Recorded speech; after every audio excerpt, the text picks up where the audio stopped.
Koos Kai ja Gerdaga seiklevad mitmed muinasjutuvesti Hans Christian Anderseni poolt suureks kirjutatud tegelased.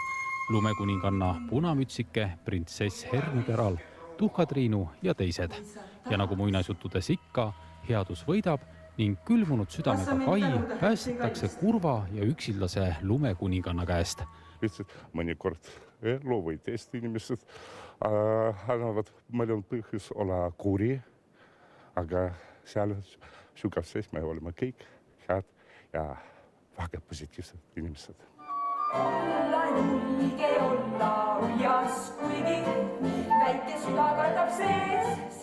Kõiki rolle kehastavad Viljandi Kultuuriakadeemia lavakunsti eriala 12. lennu üliõpilased. Paljudele neist oli tänane esimene kord nii suure publiku ees seista. Naljad tundusid peale minevad, lapsed reageerivad ootamatutes kohtades samuti. Plaksutasid kaasa, väga hea. Üle Eesti Viljandisse sõitnud publik tervitas noori näitlejaid ja kohale rutanud jõuluvana pika aplausiga. Kuidas üldse etendus meeldis? Väga hästi. Hästi. Räägi, mis siin toredat oli? Kogu see nagu, et kõik mitu muinasjuttu olid kokku pandud ja siis nendes kõikides võeti jupp välja ja etendati nagu koos. Kas kuuled? Detsembris mängitakse Ugalas lumekuningannat veel 15 korda. Mul on kahju.